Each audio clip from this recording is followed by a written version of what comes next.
Hey guys, welcome into the Bear With Us podcast. I'm Jack. He's Frank.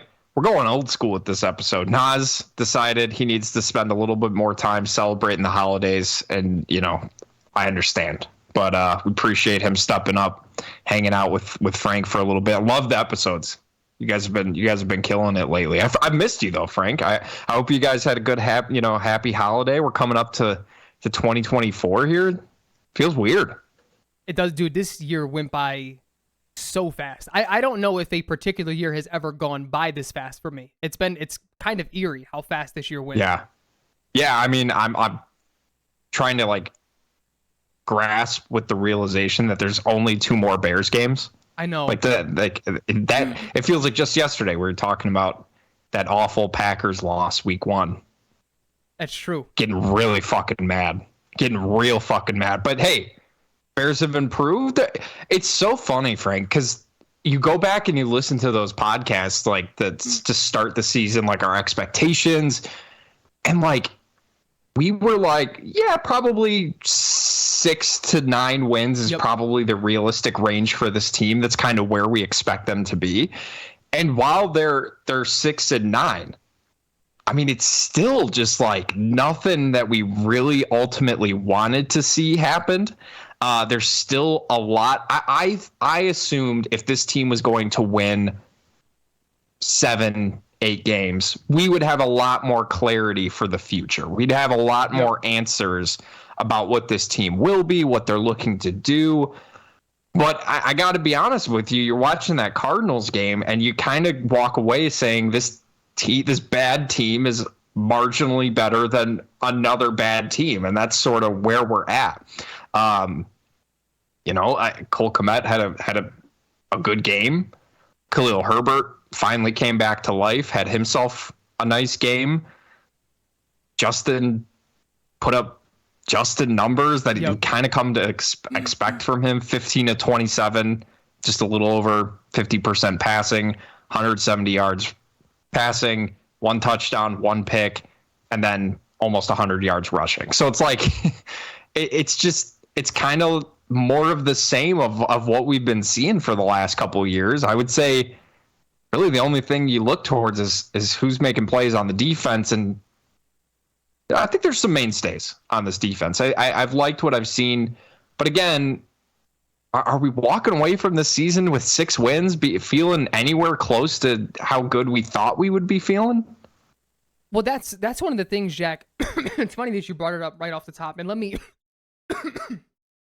apologize off rip to our listeners. I'm dealing with a little bit of a cold. So I'll probably be coughing a little bit throughout. I'll try to mute myself as much as I can when I'm not talking.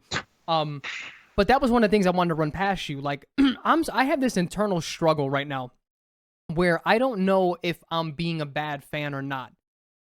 It certainly isn't last year where we're actively rooting for losses because it's clear we want the number 1 pick. We want to be in control of this thing, whether that means getting Bryce Young or CJ Stroud or trading it like they did. That was the best position for the team to be in. That was undeniable, undebatable. So we're all, wanting the Bears to lose.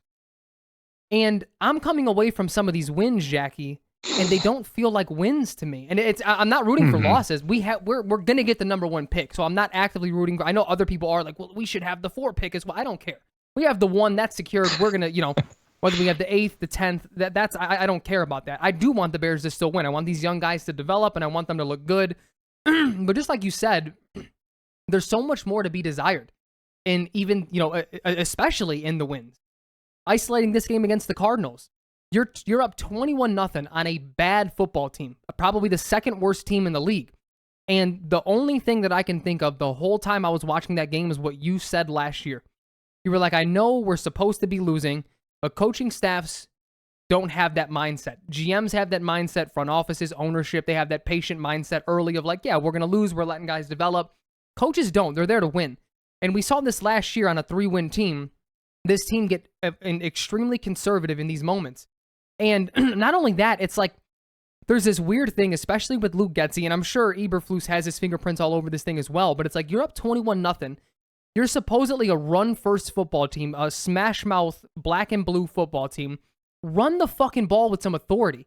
And they just don't do it. They start doing this weird, cute shit, and then, and I'm sort of rambling a little bit, but then, I forget what reporter it was, but he asked Justin Fields, "Do you guys have anything on 3rd and 1 that's like, just sort of smashed mouth instead of the cute?" Which to me is like, why are you asking Justin this? Why aren't you asking that to Luke Getsy, dude? But Right. It was a valid question. It was a good question.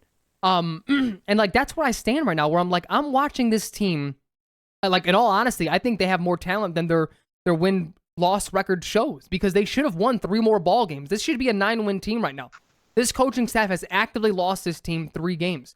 And so I'm looking at these games and I'm like, you give us, I mean, any one of the coaching staffs within our own division, I guarantee you they win those 3 games.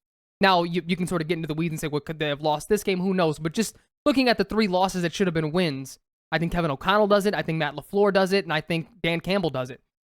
Because this team has so much talent that just isn't being utilized.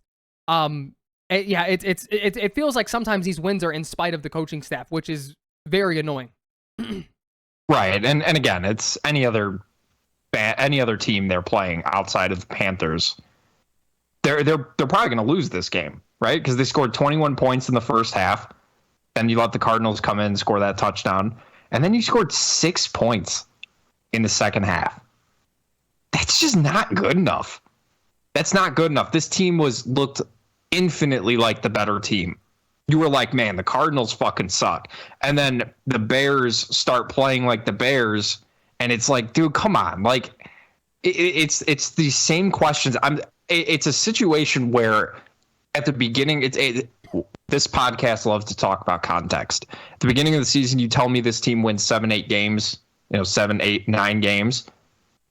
Absolutely convinced that Justin Fields had a great season. The coaching staff proved me wrong, particularly because I was kind of out on them. Darnell Mooney was playing great. Roschon Johnson was making a legit impact, and the defense performed to be better than what I thought. Ultimately, walking away from this season, I really think only one of those things is true. And that's that the defense can be very good. If not, I would say maybe their floor is like just average. And I think a big part of that is that acquisition they made for Montez Sweat. Dude, you cannot watch this defense and not notice number 9 Gate. It's incredible. He's an incredible player. Like, hats off. I thought he would be good. I thought it was a good trade at the time. Obviously, we know a lot of people did not think it was a good trade, did not think it was worth the high second, did not think it was worth the high, the contract extension. I thought he would be good. I did not think he would be this good. Same. And without the amount of help that he's had as well. Like, he's on that defensive line, especially on the edge side. There's not a ton of help, but I think a large part of that is also the way that the secondary. We give Ryan Poles a lot of crap for how he built the team. We just disagree on the philosophy.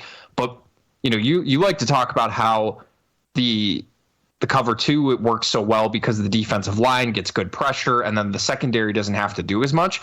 I think the secondary is actually playing so well that it gives that defensive line a little bit more time to get to the quarterback. Kyler Gordon was making some big plays.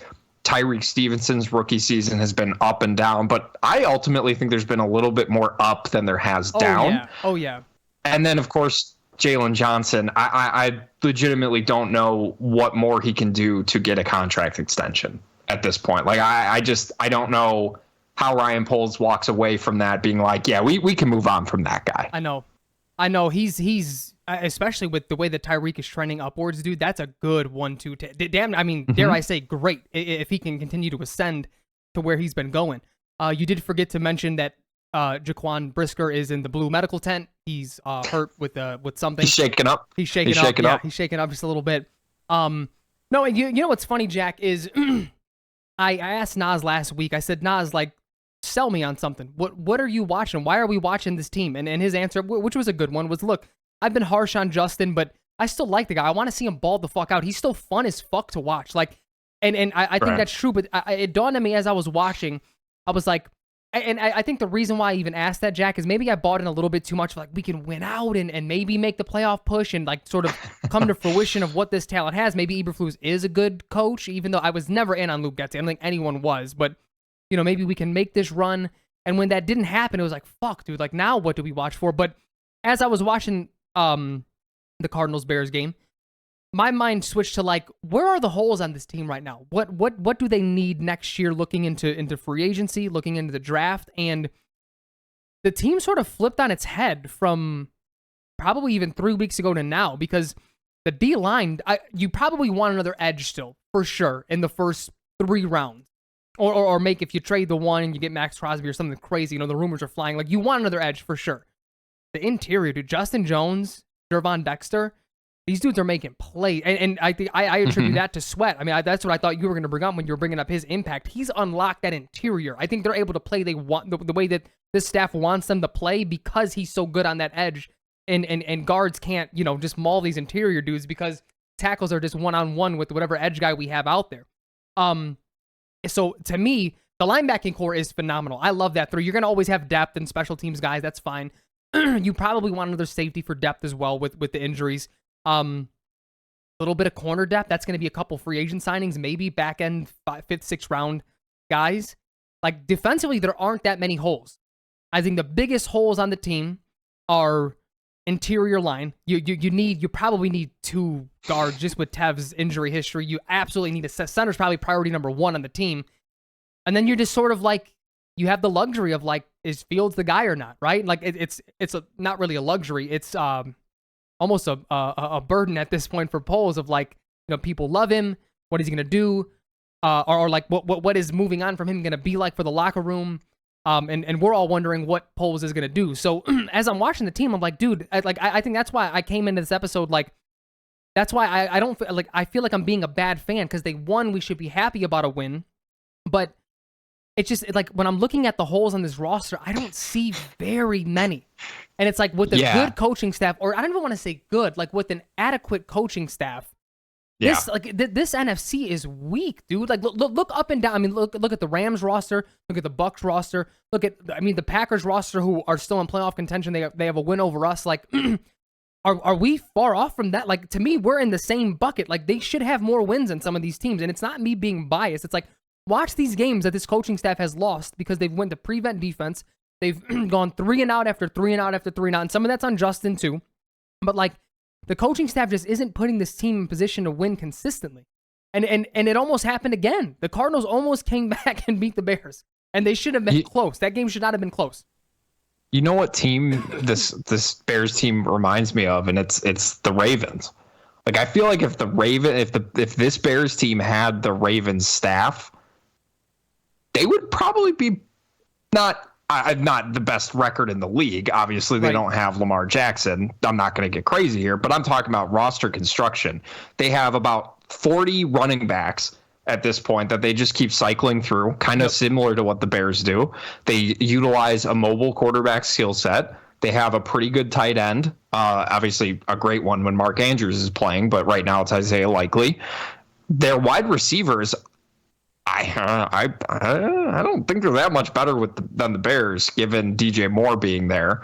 Now, granted, the offensive line is better, and better depth, absolutely. But what I'm saying is, if the Bears had the Ravens coaching staff, I mean, this is a playoff team, right? Oh, one, especially in the NFC. No doubt about it. Absolutely. Right? That's what I'm saying. Harbaugh isn't losing the Broncos game. He's not losing that Lions game. And then there was another game that I'm blanking on the other one that they just fucking gave up. An adequate coaching staff isn't losing those games, especially consistently. Right. And I think when you're talking about holes, Frank, that good coaches can kind of make up for, I don't think there's too many holes. Like you were saying, I think the defense is pretty set. Like you said, you probably want another edge rusher, maybe in like the 3rd or 4th round. Maybe a high upside guy that's been hurt a little bit that maybe you take a chance on, or maybe there's another free agent that you can take another swing at.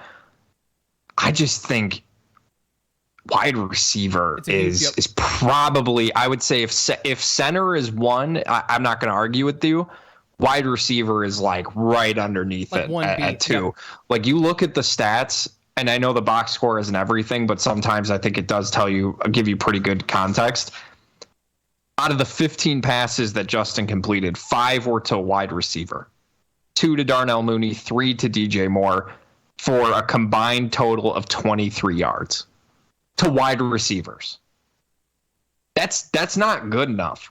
And what's frustrating, you talk about being a bad fan, and I hate that phrase, Frank, because I think teams have to earn their fans, right? And you've stuck through with the Bears through some really rough times. You're there when they're good, yes, but you're also there when they're bad, like we've been for the last few years.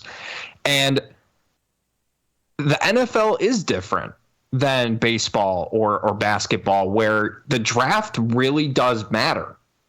Now, granted, the NBA draft can matter, of course, if you're lucky enough to get the odds. You want the best odds to get to the top. But, if you're going between the 5 and the 7, it doesn't really increase your odds that much. Like, it is what it is. At that point, you take your chances. But for the NFL, where there's constantly, like the draft, rookies could come in right away. Puka Nacua, CJ Stroud, like you look at what some of these guys have been doing, immediate impact that no other sport has that. So when you're looking at the context of, okay, well, do I want to root for the Bears to lose? I don't think it's being a bad fan to say yes, if you know that the difference between 5 wins and 7 wins is a better player. Where I lose it a little bit is, how are they getting that 6th win?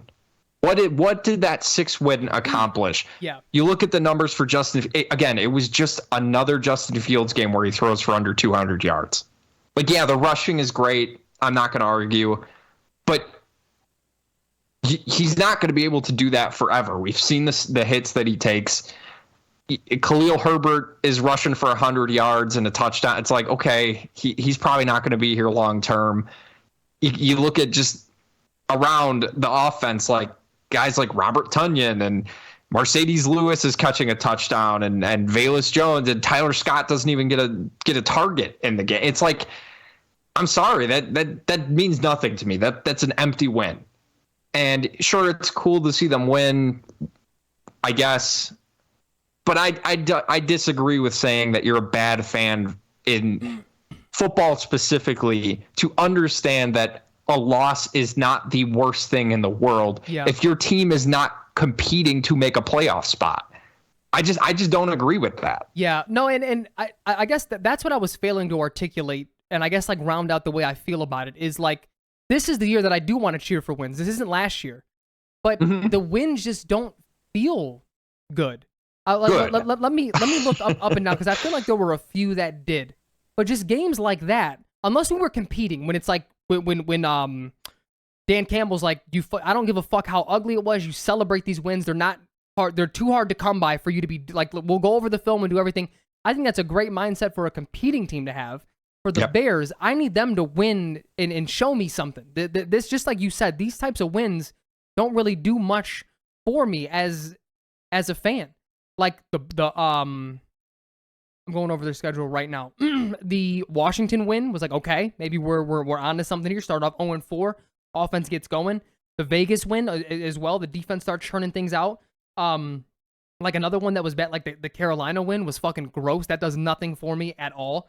But even the Vegas win, like, yeah, the defense played great, but again, that was a bad quarterback that they played against. Yeah. And it was Tyson Bagent. It wasn't Justin Fields in that game. So you're ultimately getting nothing from quarterback development that you're hoping to get. But then it's the same thing as with Minnesota. It was the same exact type of win. It was 4 field goals, and then the Detroit win was a good one. So it's like I'm sort of like picking and choosing, like, or like looking over and seeing, like, yeah, I know I felt this way after that win, and I felt another way after other wins, and it's like I don't want that, especially when they're not competing. And I think that now that I'm fleshing out the thoughts, I do think it's because if this were to be happening last year, I'd say fuck it. You take wins how you can get them. You're developing this young team.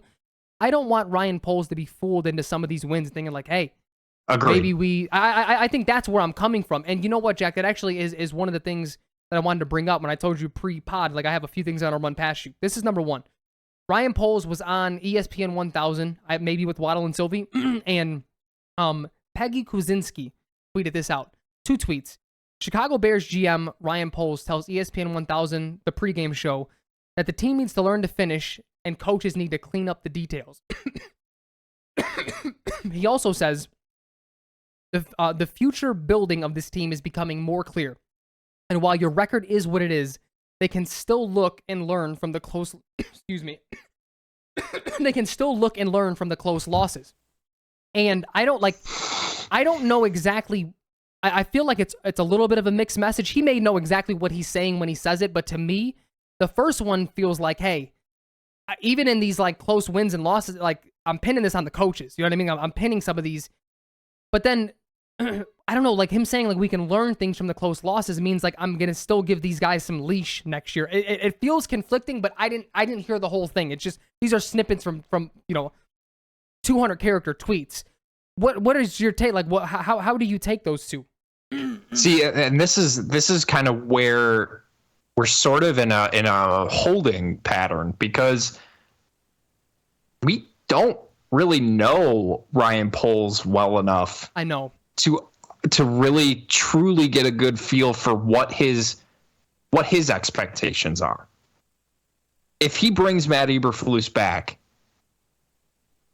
I just don't know what kind of message that sends to your fan base to basically say this is acceptable. Because, Frank, to me, yeah, we can learn from the losses sounds great. But have they? Have they learned from those close losses? No other team has done the things that the Bears have done this season. And I hate that, like, it feels like these losses happen too early in the season. Whereas, like, if they were any other franchise, right, they probably would have been gone already. Like, just some of the unacceptable stuff that was happening inside of Halas Hall, and then obviously things that were happening on Soldier Field, or obviously the opposing team's field as well. Like, we just don't know about what Ryan Poles, like, what his bar is, what he determines to be. Like, we've seen it a little bit with players, right, where he trades Roquan, and, I'm not going to stand for this. This is, it is what it is. Claypool as well. I think Claypool, getting rid of Claypool, not drafting Jalen Carter, who a lot of fans owe Ryan Poles an apology because they were, he played 7 good games and everybody's freaking out. And, what's happened to him. I think we need to learn what Ryan Poles, like, and this is kind of, he likes to keep things close to the chest, like very much within his bubble. And I think that's a good thing. I think it just makes it a little bit harder to have those conversations because he's made some good trades. He's drafted some bad player. Like he kind of feels like he's still sort of figuring it out what he wants to do. We all believed after last year was a clear tank year, right? We all believed, okay, like you just said, this, you got to get the wins. You got to make the, shoot for the playoffs. Let's see what he may still be in, like, nah, we're still building. If we win a couple games here or there, we'll win a couple games. That's fine. But no, we're still going to build this thing right. But what I don't want to happen, Frank, this is like the worst possible outcome to me, is he keeps Eberflus around and they draft Caleb Williams. Because what I think, and keep Luke Getsy and just keep consistency for consistency's sake. How many fucking Chicago teams have we seen do that lately? Yep. Because to me, Matt Eberflus is not a viable head coach in the NFL. He's not going to get any better than what he is currently. He's a defensive coordinator. He's a good one at that. Agreed. But they're going to hire a defensive coordinator in the offseason. They're going to. So if when he goes back to just being the CEO on the sidelines, he didn't learn anything this year because he's been too busy calling the fucking defense. So if he gets fired, a year or two after they draft Caleb Williams, or now we're in the same pattern that we're in with Justin Fields, where it's, well, this coach didn't draft this quarterback. So it's just like, I would like a fresh restart. But we just don't know. I just don't know if Ryan Poles is going to say, hey, you know what? 6 wins, better than it's 3 better than last year. We're improving. I like the direction we're headed. We're going to stick it out and see what happens. I don't know. I don't know. As you said that, a light bulb moment sort of happened in my head, because you're right. We like Ryan Poles right now because we think he has a good eye for talent. Tyler Gordon, good draft pick.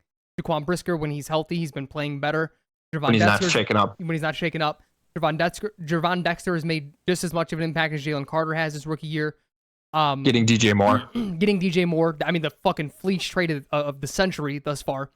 Darnell Wright. I mean, the list goes on. And again, like, people harp on the negative. You can't do that. GMs are going to have bad moves. It is what every single move can't be a hit. It just is what it is. It's a numbers game.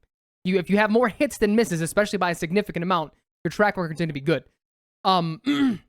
But this is the offseason that we're going to really get to know. You're right. We don't know him yet. Because this is the one thing that's been the prevailing thought when you hear anyone speak. Hogan Johns consistently have former GMs on that work at the Athletic and like other people who do content that have been in scouting departments, and they all have said this. Tearing it down is the easiest thing to do because you're just getting rid of bad contracts. If you get a fucking 7th for this guy that has a $100 million contract, Albert Hainsworth type of thing, everyone will love you because you got something. Like, it's now that when you're starting to build and you have to make these tougher decisions, that's when you make your money. This is what separates the okay GMs from the great ones and from the bad ones, and etc. And you're right, he's just in teardown mode right now. And he also said, like, they've also, like, the prevailing thing is, like, it's also easy when you literally are doing BPA because you have so many holes. There isn't, you drafted a corner because you need 5 corners. You drafted a safety because you needed 3 safeties. Like, it doesn't fucking matter. Right. Like, you just need talent on the roster. We're at a point now where we talked about this. It's one of our highest viewed YouTube videos. They raised the floor. The floor is fucking raised with this team, just talent-wise, and we see it on the field already. So we're going to know what he's about this year. And dare I say, we're going to know if Eberflus was really his guy this year. Because to me, if he looks at this product right now and he says, I love the young talent that I accumulated, and this was why I picked Eberflus in the first place. Because now, once we have another offseason, another free agency period, another draft with him, it's going to be all put together. that it could be his sort of pipe dream. That could be what he envisioned. Or is it going to be the flip side and he says, this was the guy that I wanted to create a good locker room, get people to play for each other, and when I feel like the roster's ready, now we go get Ben Johnson, Jim Harbaugh, someone who can put this offense together and put it all together and really make a championship run. We're going to know what he thinks. Now, the thing is, unfortunately, we feel the way we feel about Lou Getsy and Matt Eberflus. But it's going to be a hindsight thing. Because as out as we are, especially on Getsy, but Eberflus as well, we still could be wrong here. And if that is his mindset, he could be right. That's why he makes the big dollars. He has to make this decision. It's the same thing, and it's why everyone's been fucking going hard on Mike Lombardi about the Montez Sweat trade. He's not worth the money and the second-round pick. This dude's fucking going crazy. Montez Sweat is going nuts now. You have to have that level of foresight. You're right, he's never had 10 sacks before. But this guy, this GM, self-scouted, said this is what this team is missing. This guy adds into this cover 2 defense and what Eberflus wants, and he hit the fucking nail on the head. He hit it on that because, as a matter of fact, even though me and you liked it, we both conceded, hey, this was probably an overpay, but we need talent. That wasn't an overpay at all, not money-wise, not draft capital-wise, with the way he's producing. We don't have that level of foresight because we don't do that type of scouting. You know what I mean? Like, at the end of the day, unfortunately, for as upset as we'll be with them staying, he has to have that level of foresight going forward. So I say all that to say we're going to know who he is and what he stands at. This is going to be the offseason where it's going to be really, I think, make or break for him moving forward. And again, unfortunately, it's going to be a results-based thing. He's not going to have another year of like, oh, well, they're still developing. Like, you're going to have a whole new free agency class. You're going to have a whole new draft class. Regardless of whether or not you move on from Fields, playoffs are going to be the expectation next year. They have to be. They can't not be. I don't care if it's Caleb Williams or Fields. Right.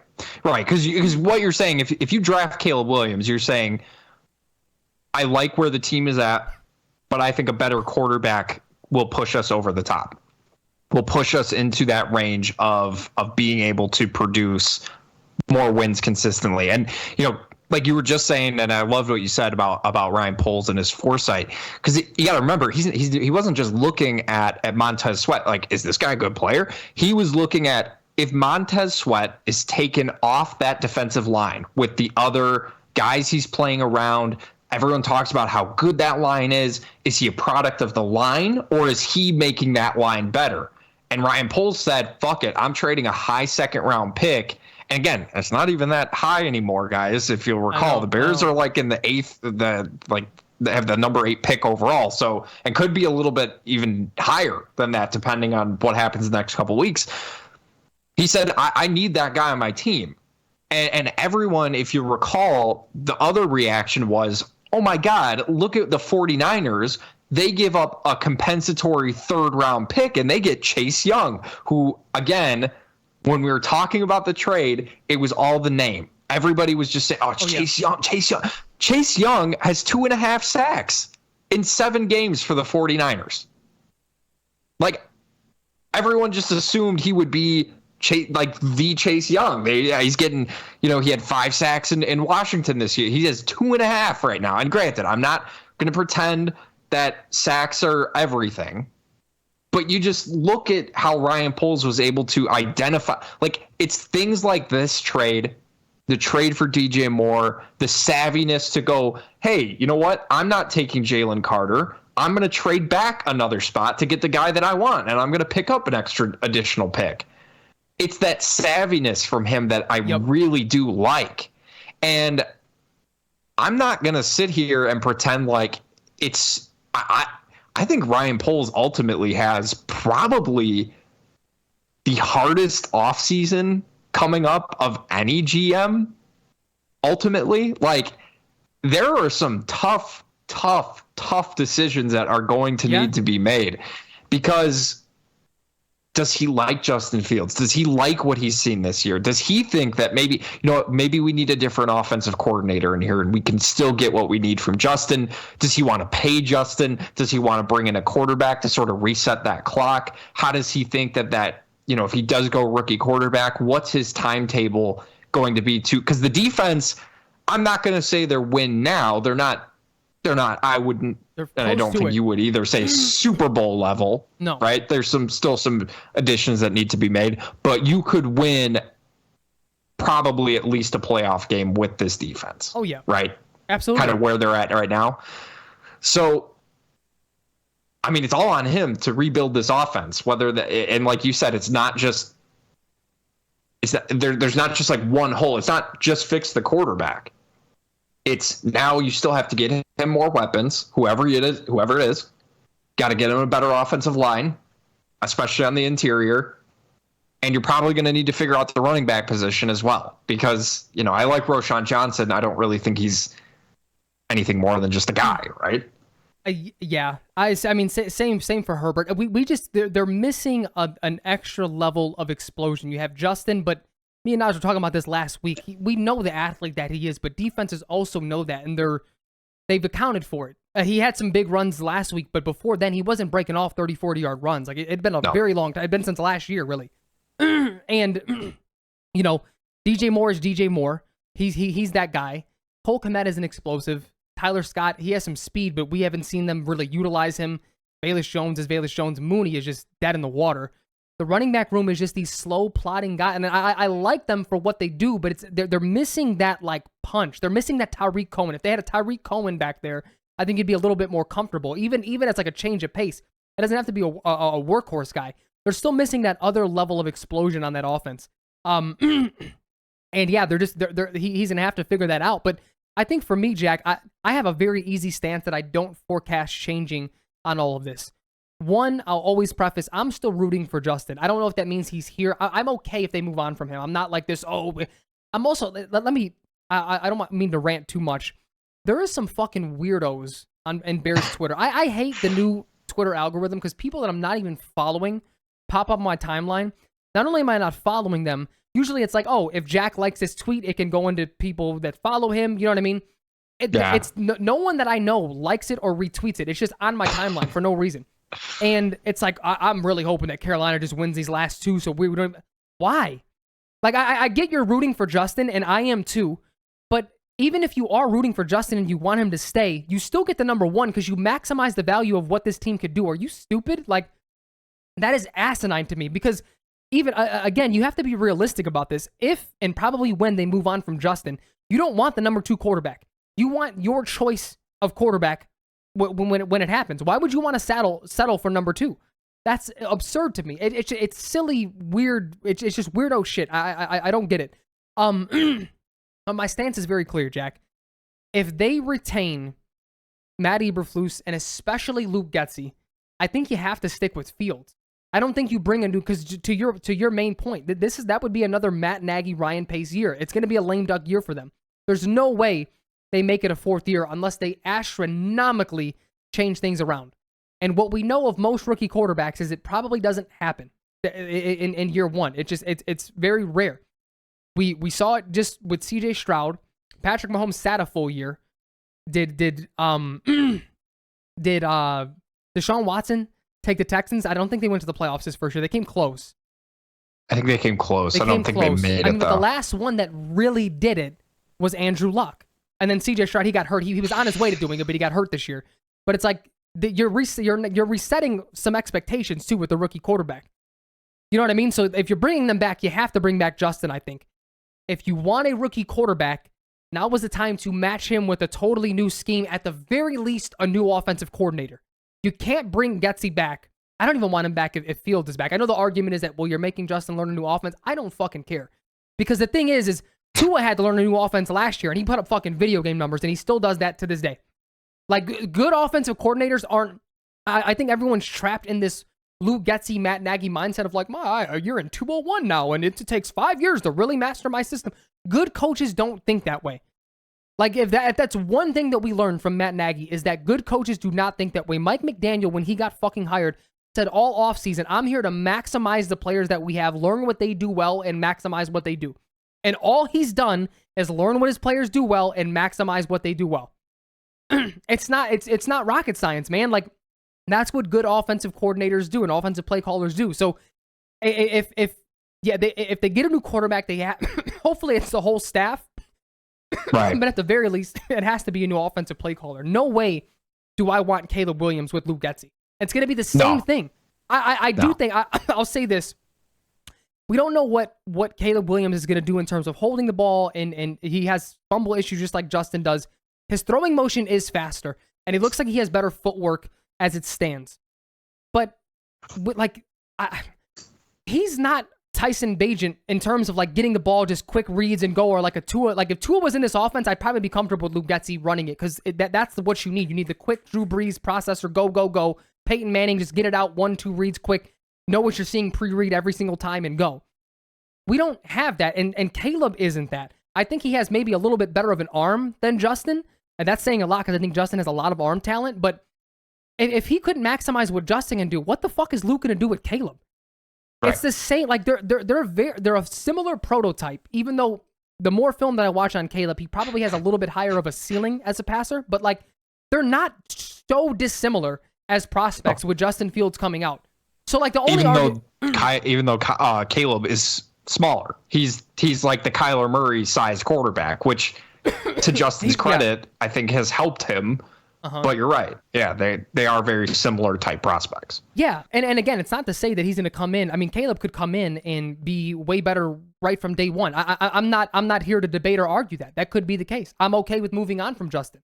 But it can't be with Luke Getsy. That's my only point here, is it cannot be. I don't want it to be with Eberflus either, but I think he's saved his job, unfortunately. See, and Frank, I think this is a good point, a good transition point to the whole Eberflus conversation, because you can absolutely make an argument that he's saved his job with the wins, with the the way the defense has improved, et cetera, et cetera. But if your goal is to draft a new quarterback, arguably the best quarterback in the draft class, right now, without the going into the combine and the pro days and all that good stuff that we're going to get into. And, draft stock will rise again. People who are acting like, oh, Caleb Williams, he shouldn't even go. Like, relax. This happens literally every single season. Towards the end of the year, they're not playing in bowl games. They're skipping out. They haven't really played all that much. People kind of forget how good they've been. once we get into the draft season and it's the only thing the NFL has to focus on, boom, Caleb Williams is going to be the greatest thing of all time. But if your goal is to bring in that quarterback, right, you are limiting yourself to getting the best possible coordinator, the best possible match for that quarterback by not making that head coaching position available. Why would Ben Johnson go, you know, I like working with Jared Goff as the OC for the Lions. I think I'm going to go to the Bears and be the OC there. Like, it's not a promotion. That's just a lateral move to basically say, I want to work with this court. It's not going to happen. He's not going to do that. You make that head coaching position available to attract the best possible candidate you possibly can, unless you want to stick with Justin and you want to. Granted, I still think you should get a new coordinator. I still think that Getsy has to go. Totally on board with you. His offense is dog shit. What he does makes no sense. He talked about all year how this was going to be the power run offense. They don't do power run, to your point earlier towards the beginning of the podcast on the 3rd and 1. They don't do power run. They don't do it, even though that's what the offense was built around. That's all we've heard for the last 2 years, is that it's built on the power run game. It's like, no, it's not. It's not built on anything. You don't do anything really all that well, except throw a fucking screen every fucking other play. Enough. Anyways, but Frank, to your point about, you know, I think it does tie into what you want to do with the quarterbacks and the head coaching and just getting the best possible candidate. People who are saying, you know, I don't even want the 1st overall pick. I want the 3rd or 4th, and we can just pick whoever's left. It's like, let me tell you, 2012 draft, Robert Griffin III. Then, I'm going to say the name because it's then, I want to get it correct. The Washington Redskins traded up from the number 6 overall pick, number 6, again, just outside the top 5, to the number 2 pick. And they gave up, pulling up I have to scroll all the way to the bottom. I probably should have just clicked the little link thing that they provide for you. But they gave up a 1st in 2012, again, which is the 6th overall pick. They gave up the 2013 1st overall pick, and then the 2014 1st overall pick, and a 2012 2nd round pick. And you know what the Rams did with that 6th overall pick? They traded back again with Dallas and ended up with the 14th pick. And they got an additional 2nd rounder that year. That's the type of thing you can do if Justin is good. Like, if you don't want to draft a quarterback, that's fine. But if you have that 1st overall pick, and we just saw it last year, and you don't think the quarterback is there, you don't think these quarterbacks are better than Justin, some of these teams are going to think that they're going to need that quarterback. Washington, the Giants, Chargers. Listen, the other thing, I think I touched on this a little bit last week, and it's one thing that I still, I'm it's going to sound repetitive, but Bryce Young is ass. Bryce Young has been bad. I'm just throwing that out there. But the thing that no one is really taking into account when it comes to all this is everything you said is correct. So this isn't like pushback against what you're saying. But let's just say, you know what? The door is open. We think Caleb is better. Exponentially, a little bit, whatever. We think he's either better now or has the better ceiling, whatever it is, and we're ready to move on. The one thing that people aren't accounting for is that everyone has a price. There's going to be offers that sort of supersede that gap that you think Justin and Caleb are, like that gap between them. Let's just say the Raiders come knocking. Here's 3 firsts, Max Crosby, and another starter somewhere. I don't know. Hunter Renfrow. Here's your slot receiver.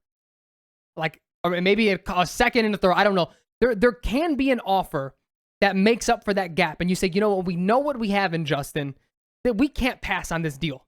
That you may even get a fucking Ricky Williams deal. If someone thinks that Caleb Williams is generational and they just give you their whole draft class and something next year. Like, you know what I mean? Like, I'm just saying, like, and I'm not saying that will happen, but I feel like that's been lost in the discussion of, like, yeah, like, Poles is just someone's in a, because the thing is, we know that Poles has relationships with other GMs.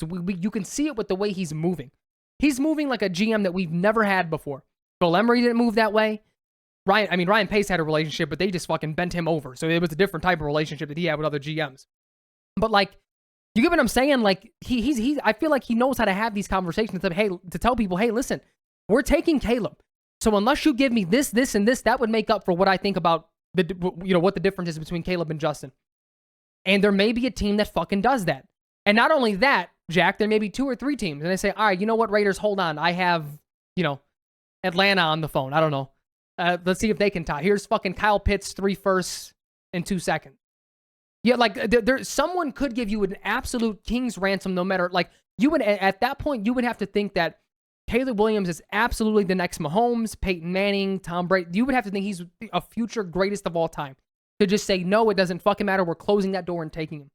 Because I think there will be, whether he takes it or not, there's going to be those types of offers. We've heard Caleb Williams' name for far too long. Yeah. Yeah, Frank, look at the amount of teams at the top that are going to need a court. Now, what ultimately kind of having to hope for, which I don't know how realistic it is, gonna really hope that gap between Caleb Williams and Drake May is big enough to the point where it's like we cannot get stuck with Drake May. Like we need, like, Drake May's a good quarterback, right? Like he's, I don't know, throw out a fucking name. You could throw out Matt Stafford. Yeah. He's like a Matt Stafford guy. Whereas Caleb Williams is Josh Allen. Yeah. Better. Kirk Cousins. Yeah. Kirk Cousins. Matt Stafford's won a Super Bowl. I should show some respect. That's what I'm saying. Show some fucking respect to Matty Ice. But oh, come on. Don't. Yeah, I guess Matt Ryan kind of lost that title. But Caleb Williams is like, he's top tier. He's Josh Allen, right? He's last year's Jalen Hurts. Like you said, he's Patrick Mahomes, right? Look at the teams that need quarterbacks. Washington. Yep. New England. Yep. The Giants. Yep. Tennessee. Yep. The Jets. The Raiders. The Jets. Yep. The Raiders. The Saints, depending on what they want to do with Derek Carr. Atlanta at 10. You know what I mean? Like, there's a lot of teams this year. Fuck, man. Maybe even throw Pittsburgh in there, depending on what they want to do with Mike Tomlin. I know. Like, there are Tampa Bay still. Honestly, they may keep Baker. I don't know why you wouldn't. I mean, me and you remember last year we said Baker should probably just stay in LA. We didn't know what was going to happen with Stafford with the injury, but like, right. He's up and down, but he's a solid quarterback. He's a starting quarterback in this league. He is. But my overall point is, like, there are a ton of teams this year that need it. So, like, and Washington, like, that top, like, in that top 5, Washington, New England, and the Giants. They may want Caleb Williams. They may say, fuck it, we need Caleb Williams. We cannot. I don't want to sit here and just have to take whoever's left. Drake May's good, but we think Caleb Williams is this level. That's good for the Bears. And then they're going to make offers. To be very clear. And you're not going to get those same offers if you're at number 2 or number 3. So yeah, I don't really get the whole. It's the same fucking conversation we had last year, dude. I know, it's like, kind of asinine. Well, why would you? Who cares if they have the number 1 pick? Nobody's going to trade with them. It's such a dumb point. Awful, terrible. It's such a dumb point because it doesn't matter. Like, everyone knew the Bears aren't moving on from Fields, but you're competing with other teams. The Texans put in an offer, Carolina put in an offer, and did the Raiders? So it was another team that was on the record put in an offer for number 1. Was it the Raiders last year? I think it was the Raiders. So I mean, teams are. But they were down too far. I think. Yeah, they were just down. I think it was like 7 or whatever. No. It was Tennessee. It was Tennessee. That's who it was. It was Tennessee at like 12 or whatever. Yeah. But no, like these guys are going to look to get the number 1 quarterback. That's what this league does. This league is driven that way. And the other thing that I'm going to continue to refute, this doesn't mean that you're picking Fields long term. You could be giving him another year, potentially 2, because we're recouping so many firsts that if we build this roster all around it and we say now we're missing that quarterback, we have first to trade to get a quarterback. Like, you can be Washington. You can be Washington who trades up for RG3. Yeah. And again, I'm not advocating for this. All I'm doing is opening the door of, like, I guess I'm not even opening the door. I'm adding on to your point of, like, This is a tough decision for Ryan Poles this offseason. Yep. And it makes it more tough because one of the things you said earlier is we're sort of getting the standard Fields games, which isn't like bad.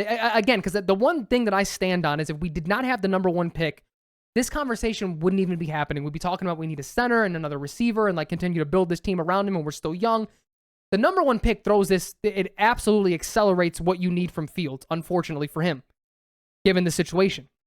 But, you know, it is what it is. And like this, it's, you know, this is the bed that Ryan Poles made, and he's going to have to make some tough fucking decisions because, again, you know, Fields, I think this encompasses what me, you, and even Nas, like for as hard as he has been on him, because I think he feels the same exact way. He's just more of like an analytics, dig into the numbers type of guy.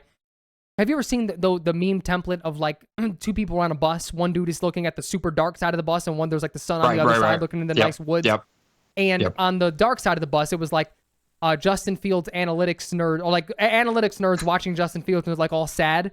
And then like that boy nice Twitter, like watching him and they're like happy. And it's like, that's it. Cause like, you just see it. You know what I mean? Like you see the fucking talent, but then you look at the numbers and you're like, so it's like he hasn't closed that gap, I guess, between like some of the advanced analytics and the things and the fumbles and yada yada versus like just throw away the stats and throw on his tape and just look at what he is as a physical specimen. And you're like, holy shit, this guy's a starting NFL quarterback.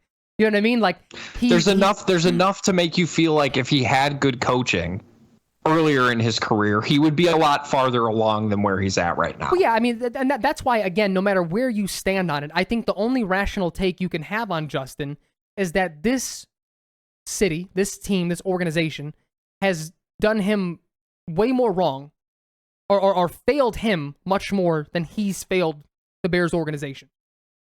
Yes.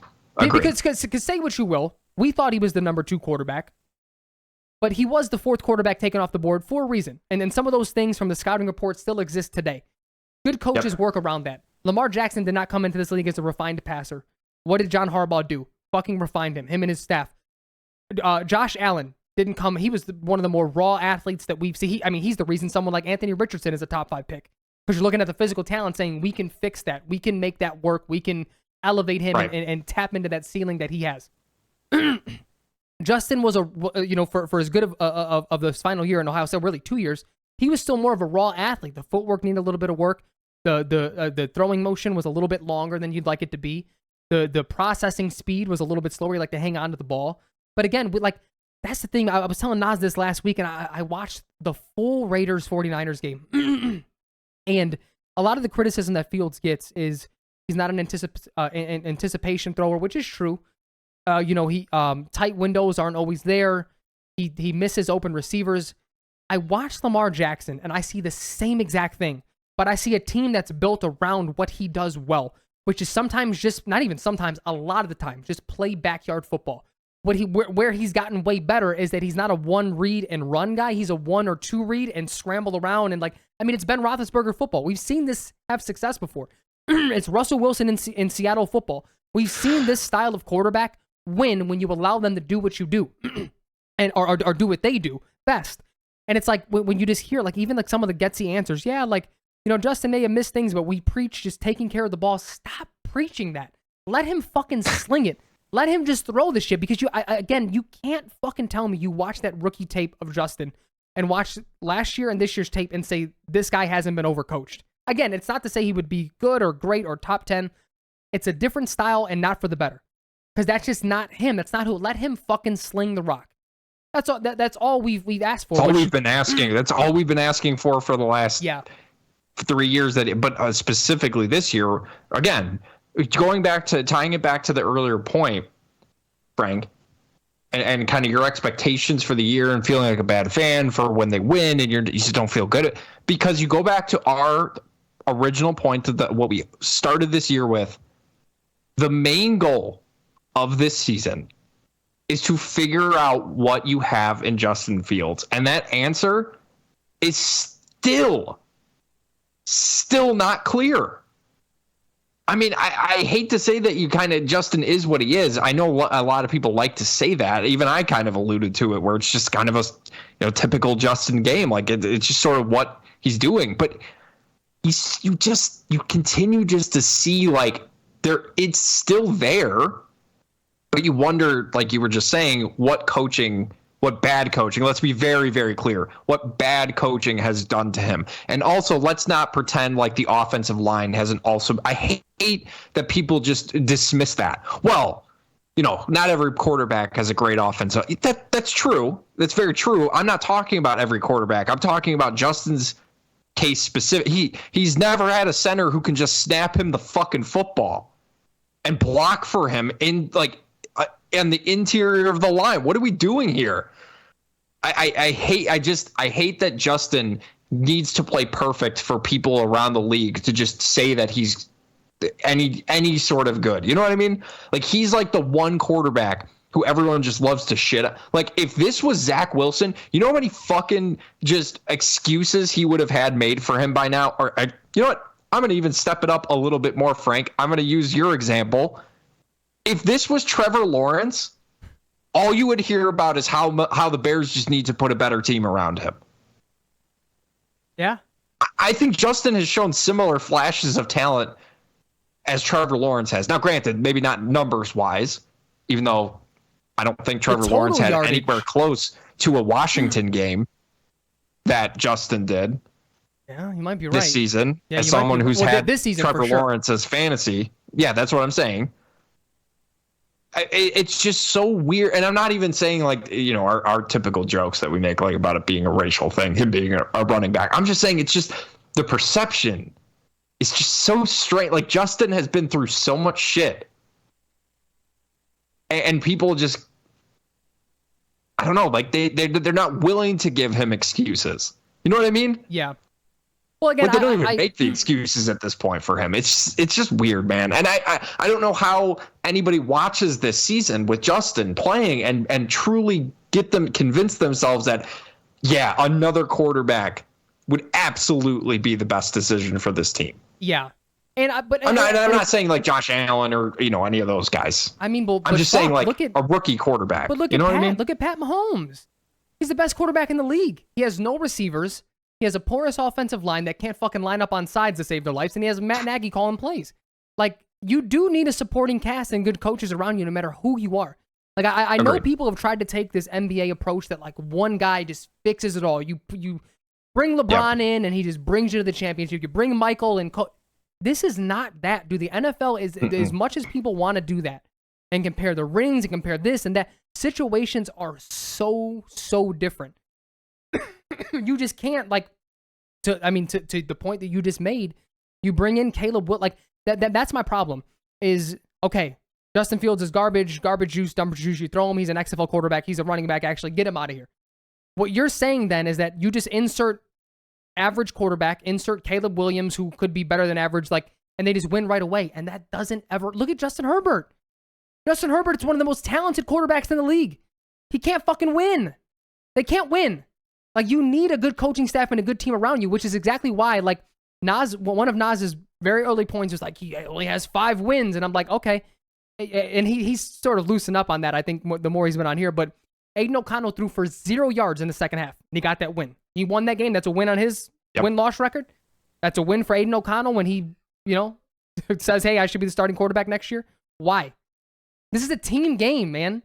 And again, it's not to say we shouldn't move on from Justin. And I hate that I even have to qualify this because, like, we're not Justin Fields truthers, or, like, we've gone on record. Like, go to our past episodes and you hear our disappointment. Like, last year's Washington game, last year, I think it was Houston that they probably, like, this year's Green Bay game. This year's Green Bay game. Like, we've been harsh on him because we think he's very talented. But at the end of the day, we're also taking in the full context of things. And again, I'm okay with moving on. Like, I get that that's the bed that Ryan Poles made. And unfortunately, I don't want to say unfortunately. Well, I guess for Fields' sake, it's unfortunate because he didn't get a full 4 or 5 years to really, and he didn't get a good coaching staff to develop him. But it just is what it is. Like, that's what's driving this conversation, and that's why it's almost causing a divide of, like, people who seem to be more Justin Fields fans and Bears fans, and other people who are just from day like day one of this year have just rooted against them, which is like so weird. Right. It's so weird Right. to me because again, our is. stance, which to me is the only stance, I don't think there's an other side to this. The only stance that you can take here is you root for Justin regardless. When we knew that Carolina was going to have a very good chance to have that number 1 pick, that was literally what we talked about all episode was you root for Justin regardless because if he proves he's the guy, you have a fucking king's ransom waiting for you to build this goddamn team. You're the Eagles now. You have all these first round picks and you get to build. But if not, you still want him to play well because you may get a first round pick for him, a first, a third, and a fourth. I mean, you still get draft capital. Like this is the best case scenario. And everyone, no matter what you want to do next year, should be cheering for Justin. Like there is no rationale beyond that. It's silly. I agree. And I think overall, that goes back to those hard decisions. And I think we'll just kind of have to wait and see sort of where the Bears go from here. We'll see sort of, if they can pull off a couple more wins here or there. Jackie, I want to run one more thing past you, and it won't take very long. This is the last thing that I had pulled. Daniel Greenberg, Matt Eberflus was also on ESPN 1000. And he said that no decision has been made if Justin Fields will be the starting quarterback for the Bears next season. Matt Eberflus said this. Do you take that as I've been told my job is safe and we're already planning, like we're looking at next year given the playoff odds? Or do you think it's like I'm being professional and I'm still here now? Yeah, I think Eberflus loves to talk like that. I think he's just sort of like, hey, listen, we're still kind of working on, we're focused on this. He loves to talk about, we're focused on this week, focused on the practice. We're going to get through, we're going to focus on our opponent, and we'll, deal with the offseason stuff when the offseason time comes. I can never imagine him being like, yeah, Justin's our starter. Like, that's just, I'm not shocked by that. And I don't think anybody should be shocked by that. I just took it, though, as...